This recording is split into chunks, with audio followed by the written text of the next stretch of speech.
آقا علیہ السلام کے صحابیاں حضرت معاذ بن جبل رضی اللہ تعالیٰ عنہ،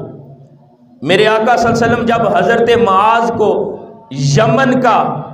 قاضی بنا کر بھیجنے لگے ہیں تو اس وقت میرے آقا حضرت معاذ بن جبل کو خود رخصت کرنے کے لیے تشریف لائے، مدینہ طیبہ کی حدود سے باہر آئے تو میرے آقا صلی اللہ علیہ وسلم جب حضرت معاذ کو الوداع کرنے لگے تو میرے آقا نے فرمایا، معاذ سنو، آج یہ میری اور تمہاری آخری ملاقات ہے، جب تم یمن سے واپس آؤ گے تو تم میرا منبر تو دیکھو گے لیکن مجھے نہیں دیکھ سکو گے، تم میری مسجد میری قبر انور تو دیکھو گے لیکن میرا دیدار نہیں کر سکو گے۔ جب آقا علیہ السلام کی یہ بات حضرت معاذ بن جبل نے سنی تو زاروں قطار رونے لگے کہ یا رسول اللہ علیہ وسلم، ہم آپ سے ایک لمحہ کی جدائی برداشت نہیں کر سکتے اور آپ یہ کیا فرما رہے ہیں۔ حضرت معاذ بن جبل یمن کی طرف قدم اٹھاتے ہیں لیکن قدم اٹھ نہیں رہے، دل ساتھ نہیں دے رہا، عرض کرتے ہیں یا رسول اللہ علیہ وسلم، ہم آپ کی جدائی برداشت نہیں کر سکتے، ہم آپ سے دور نہیں ہو سکتے۔ میرے آقا صلی اللہ علیہ وسلم نے کیا فرمایا، معاذ جاؤ چلے جاؤ، جاؤ چلے جاؤ۔ اور اب میرے آقا نے کیا فرمایا، معاذ سنو، متقی جہاں بھی رہتا ہے وہ اللہ کے رسول کے ساتھ ہی رہتا ہے، جو متقی اور پرہیزگار ہے میرے آقا نے فرمایا وہ جہاں پہ بھی رہتا ہے وہ میرے ساتھ ہی رہتا ہے۔ جو انسان تقوی کی دولت کو اختیار کرتا ہے، جو متقی اور پرہیزگار بنتا ہے، میرے آقا فرما رہے ہیں معاذ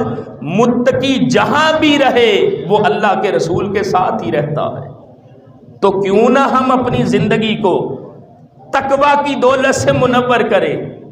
کیوں نہ ہم اپنی زندگی کو اللہ رب العزت کی نافرمانی سے بچائیں، کیوں نہ ہم اپنی زندگی کو اس راستے پر لائیں جو ہمیں تقوی کی دولت عطا کر دے۔ تو متقی بندہ جہاں پہ بھی رہتا ہے، میرے آقا صلی اللہ علیہ وسلم نے فرمایا متقی وہ میرے ساتھ ہی رہتا ہے۔ حضرت معاذ بن جبل سے فرمایا، بے شک زمانہ آقا علیہ السلام کی سے دور ہے، قیامت تک کے لیے اس روئے زمین پر بسنے والا جو نفس،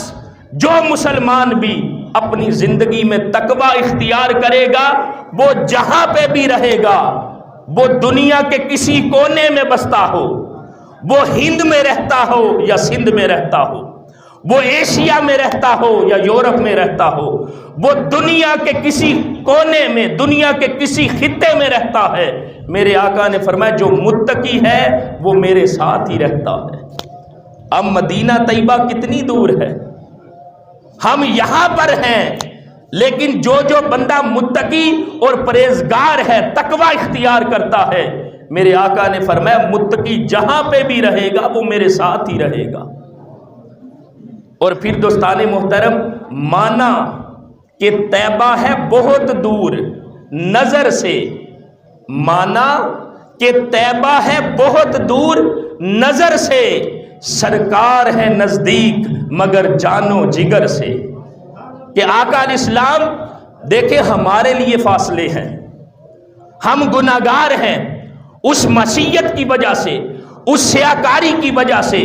بدعمالیوں کی وجہ سے، گناہوں کی آلودگی کی وجہ سے ہم تاجدار کائنات سے دور ہیں، لیکن میرے آقا صلی اللہ علیہ وسلم کسی سے دور نہیں۔ جو تقوی اختیار کرتا ہے، جو متقی اور پرہیزگار بنتا ہے، میرے آقا صلی اللہ علیہ وسلم اپنے اس غلام کے ساتھ ہے۔ ارے وہ میرے آقا کا غلام دنیا میں ہے تو میرے آقا اس کے ساتھ ہے، میرے آقا کا غلام جو متقی اور پرہیزگار بن کر اس دنیا سے گیا وہ قبر میں ہے تو میرے آقا اس کے ساتھ ہے، متقی اور پرہیزگار حشر میں جائے گا، میرے آقا اس کے ساتھ ہے، متقی اور پرہیزگار آخرت کی منزلوں پر سے گزرے گا،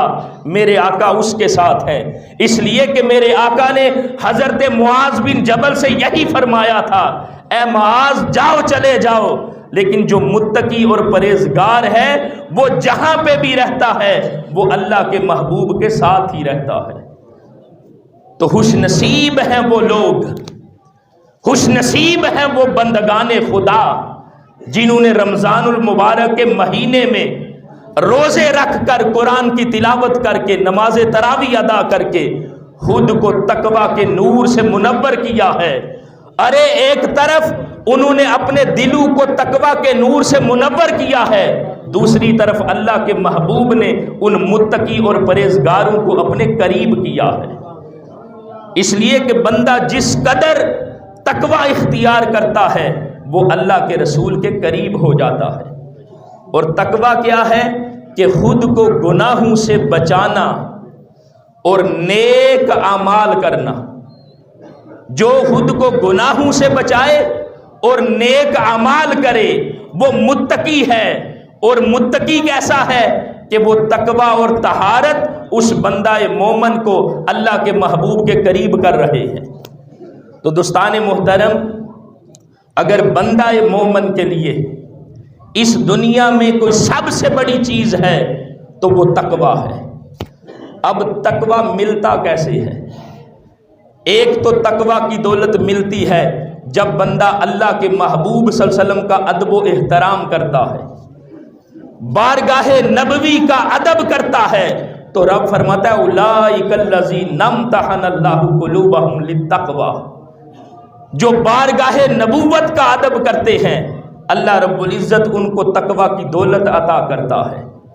جو اعمال حسنہ کرتا ہے اللہ رب العزت اس کو تقویٰ کی دولت عطا کرتا ہے۔ تو تقویٰ کی دولت، پرہیزگاری کی دولت اگر ہم حاصل کرنا چاہتے ہیں تو راستہ ایک ہی ہے